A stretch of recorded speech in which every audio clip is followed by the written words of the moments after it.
Hey everybody, this is Abby from Realistic Kitchen and Gardens. In my Southern Ohio garden, Zone 6A, our first frost was roughly October 10th. And I wanted to show you the herb garden that I have up by the door. So this has been pretty well protected. It's on the west side of the house. So it's not the warmest, but it's not the coldest either. Most of the basil has gotten pretty good frost burn, unsurprisingly, as it does. The anise hyssop, golden jubilee, doesn't seem to care about it.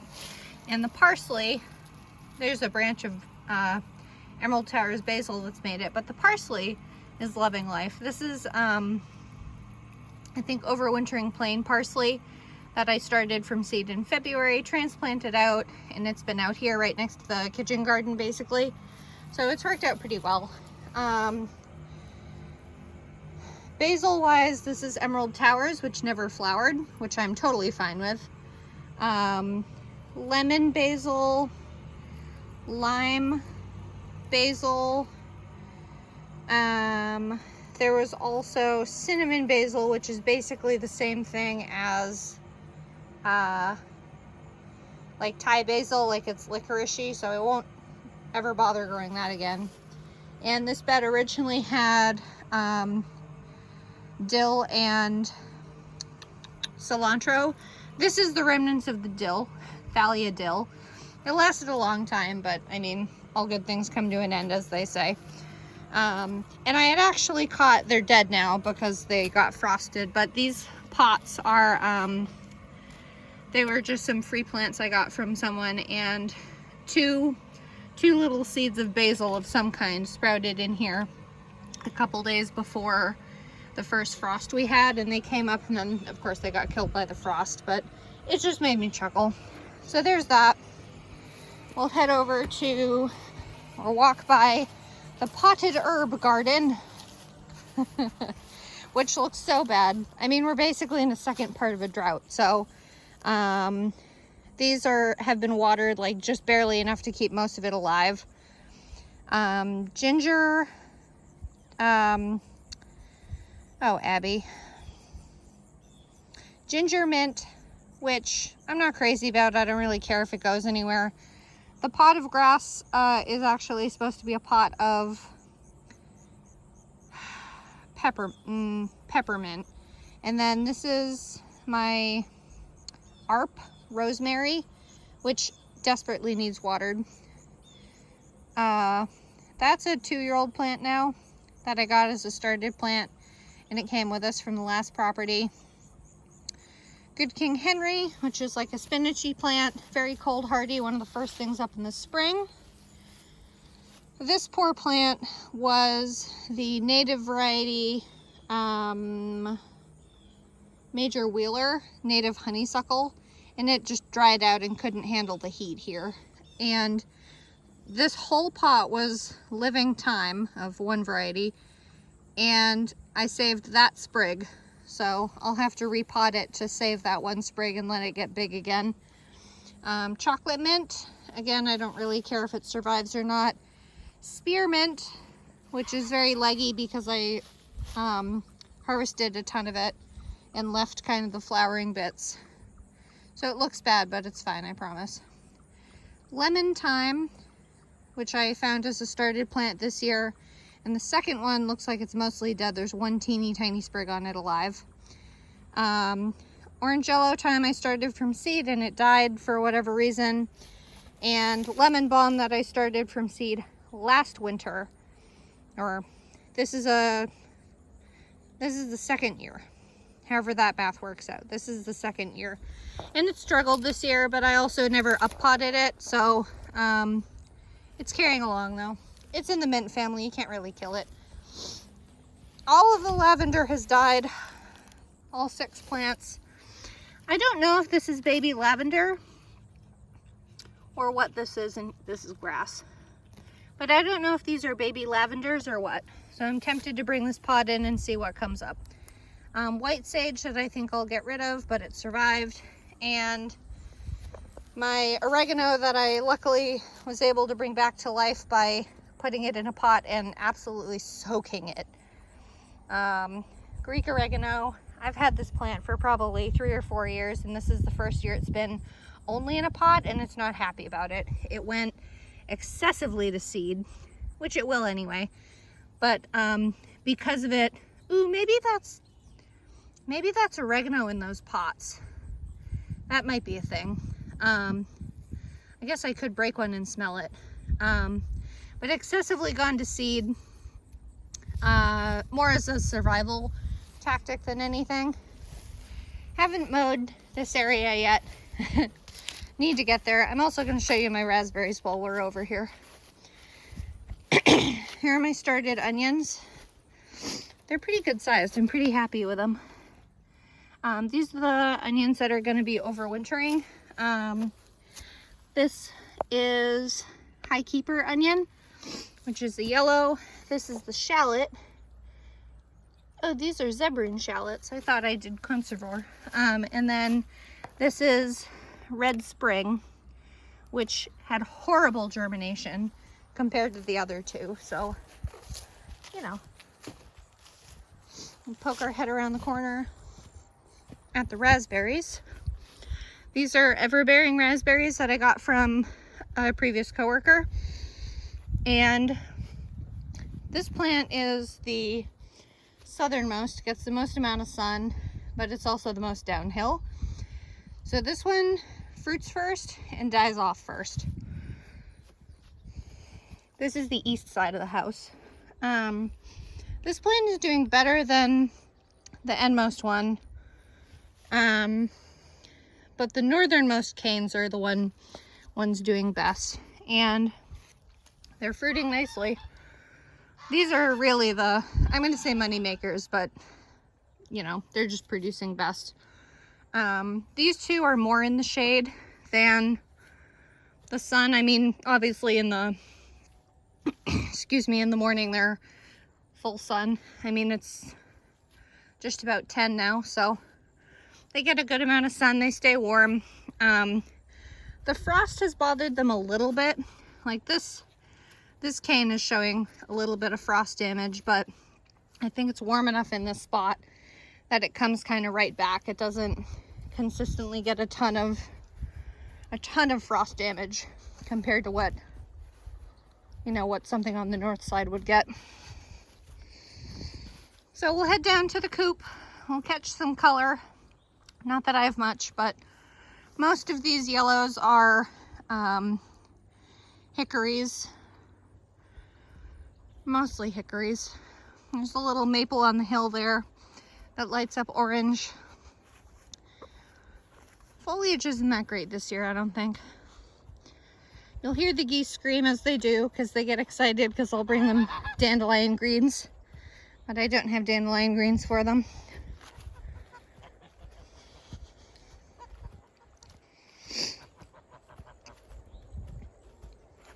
Nice cool day. Oh, and the apple trees. I keep forgetting. Yes, yes. I don't have anything. I don't have anything. Livestock.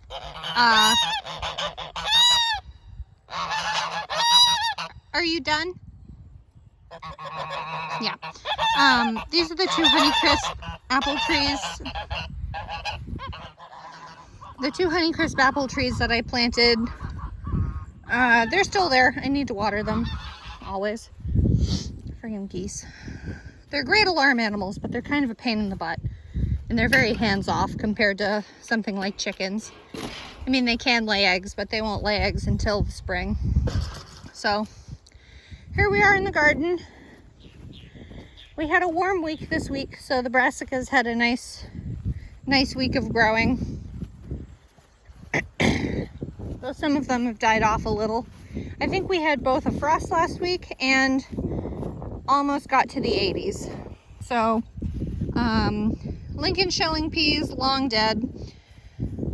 This is jade Brussels sprouts, and they're already putting on their little baby sprouts. I really need to top these plants so that they focus on putting energy in the sprouts than in the foliage. I did it last year and it did pretty well. And then these three, 1, 2, 3 are Varroa cabbage, which I did in the spring. One of these varieties had showed a little bit of frost damage, but it must have recovered since it's been nice this week. And then there's 6 tiara cabbages. I think it was tiara that showed the frost damage, actually. So we're about 65 days since I transplanted. That's a nice firm head. These I think are supposed to be, I thought they were about 55 days, but I probably have my numbers wrong. Do I have that? Yeah, 55 to 60. I try to put it on the tag with all the different brassicas I grow, so I could never remember to keep that straight. And these last 3 are Pixie Baby cabbage, which again I tried this spring, and I think it's a looser head of cabbage compared to tiara. Tiara is a small head, green head variety, but they have a nice dense head. I think Varroa did too, for what Varroa did produce in the spring, but it got hot too fast in the spring for that. And then here is Hestia Brussels sprouts. These are putting on some pretty big sprouts already for the size of the plant. So we're already about a fingernail size. If I can find the tag, which I probably can't because my organization ability is lackadaisical at best this year. One of them was about 10 days earlier a variety than the other. But I think Hestia is doing better than Jade is in comparison. But I definitely need to snip some of the leaves. And then this was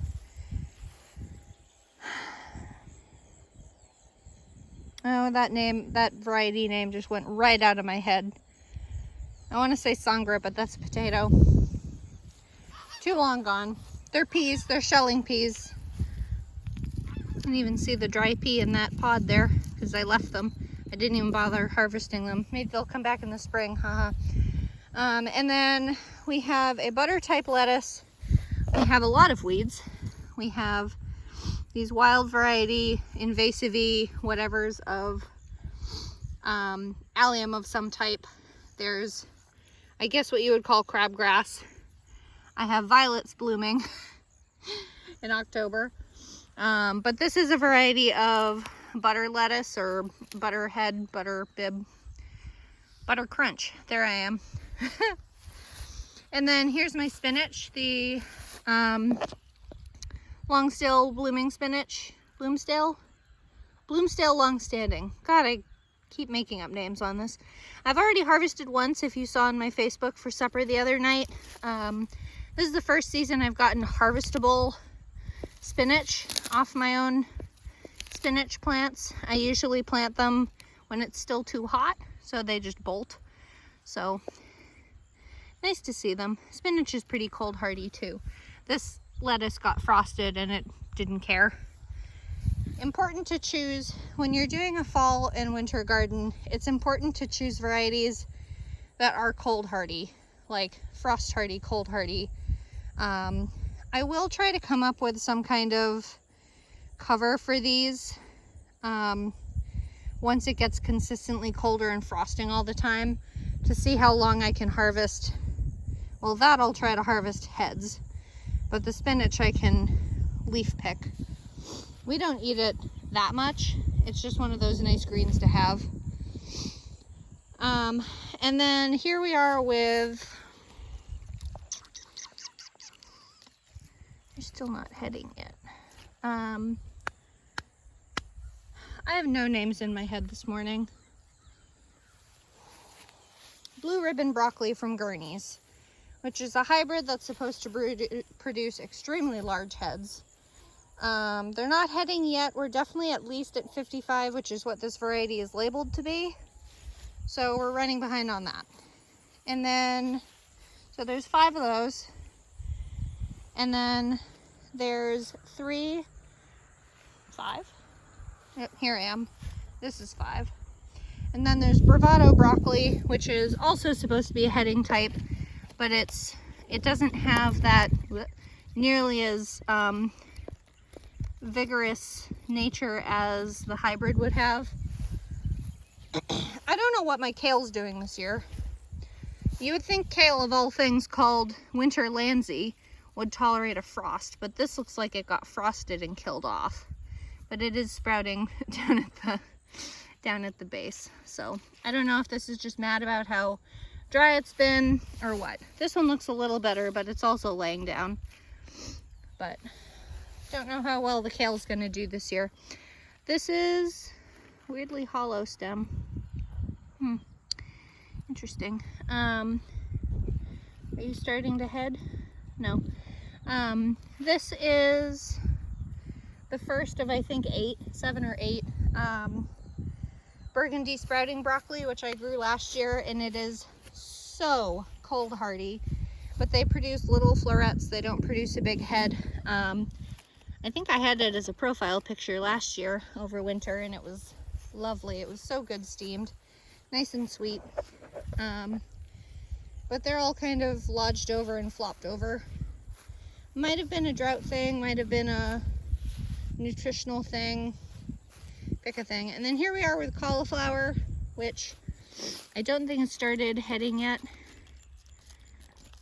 Excuse me. Nope, no head yet. Denali, which is white. Clementine, which is orange.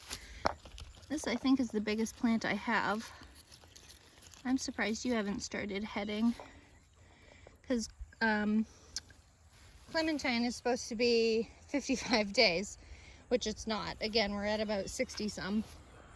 And then there's Verde, which is green. It's not Romanesco, but it's green. And then we go back to, where am I?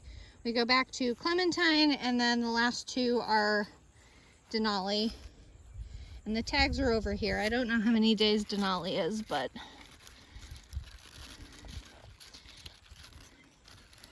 I'm not gonna loosen that up too much. That looks too good.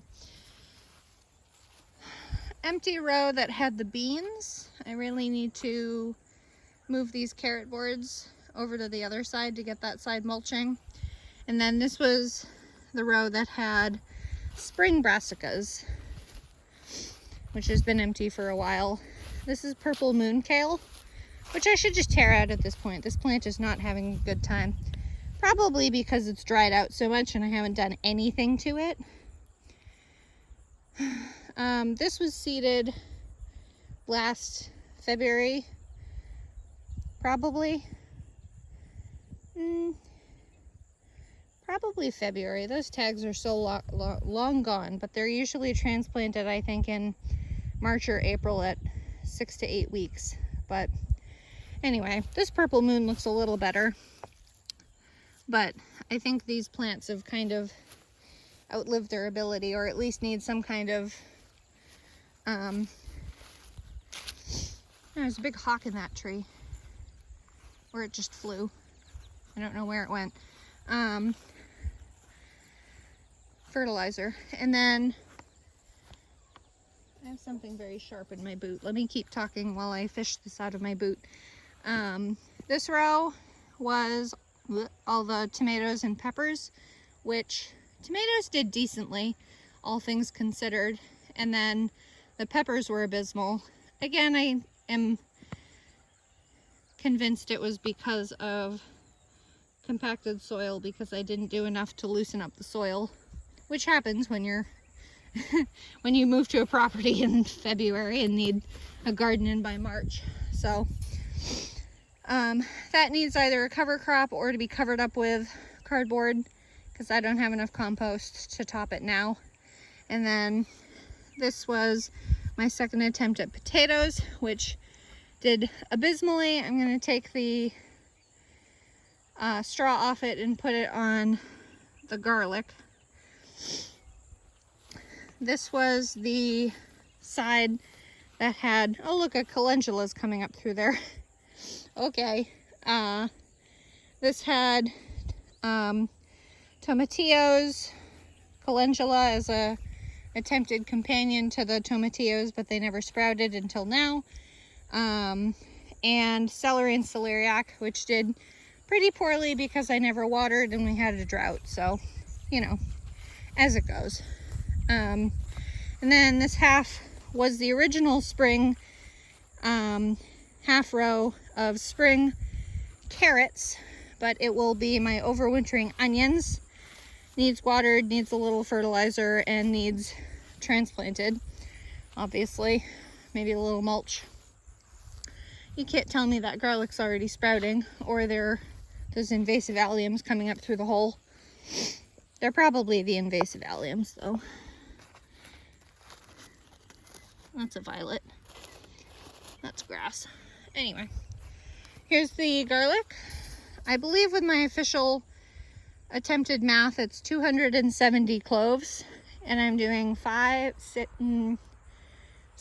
hardneck varieties. Wherever you see a steak, there's a new variety. So orange one, 1, 2, 3, 4, 5, 6 hardneck varieties, and this last one is the softneck variety, which I don't remember what it's called, but there's only 30 softneck. I wanted 60, but I did my spacing incorrectly, and then there's at least about 38 of each. So Adonai, Armenian red. This is technically going backwards comparatively. Ivan, which I also harvested and reseeded this year. Georgian crystal. Metici, which is supposed to be hot. I believe hot. And then northern white. So we'll see how they do. I should really try to water this and fertilize it, but I probably should have thought of that also before I put the landscape fabric on. This is the row that had all the gourds in it, which got away from me. More weed-wise got away from me. The cosmos are killed off by frost. They're a hot weather crop. So most of these things are either grasses or random wildflowers that the bees have been enjoying. Here's my marigold that's lasted this long somehow. Gourds, watermelons that were kind of a flop, but again, I didn't water them, so whose fault is that? Haha. And then the fennel, which was on the end here, and I harvested 2 or 3 weeks ago, and I actually used 2 of the bulbs in a side dish that has fennel, spinach, onion, and usually it's made with couscous, but I made it with millet this time and it turned out pretty good. And the last living crop is carrots. Carrots up the wazoo. I am running low on my canned carrots, so I'm probably going to let's do a nice carrot pull, see if I can. The soil's really dry though. Oh, we got legs. Not bad carrots though. I mean, you just dice them up and can them, so I'm okay with it. It works out fine. Some of these carrots are a really nice size. I was looking at them last night before I did the video this morning, so I'm pretty happy with it, all things considered, between the drought and how little I actually amended the soil. I just kind of dumped 3 or 4 bags. Yes, 3 or 4. They're excited because they see I have green things in my hand and they like treats. Oh geese. I think I did 3 or 4 bags of sand for this 30-foot row and then tilled it in to mix it. There had been a big old caterpillar in here, but it might have flown off already. This is Thalia dill. This is showing a little bit of, not cold damage, but exposure to cold. These ones are a little younger. Oh, this dill smells so good. I really need to plant some cilantro, but I instantly forget as soon as I put it down. Instantly. And then this patch, as previously spoken about, was supposed to be parsnips. They never germinated, so I have the carrot boards to do better next year. So that's about it. I'll probably post when I put up the, or put in the overwintering onions. Again, we've talked about it. I'll mention it again. I don't know how much longer I will be doing the weekly video tours. I may start switching over to every other. Mostly because as the days shorten, things start doing less. The cold also doesn't help. And baby's due December 7th. So we'll see what happens. We'll see how much energy I have as we get closer. So that's about it. If you like this kind of stuff, please like, comment, and subscribe for more. And follow along for daily shenanigans on my Facebook page, Realistic Kitchen and Gardens. Thanks. Bye.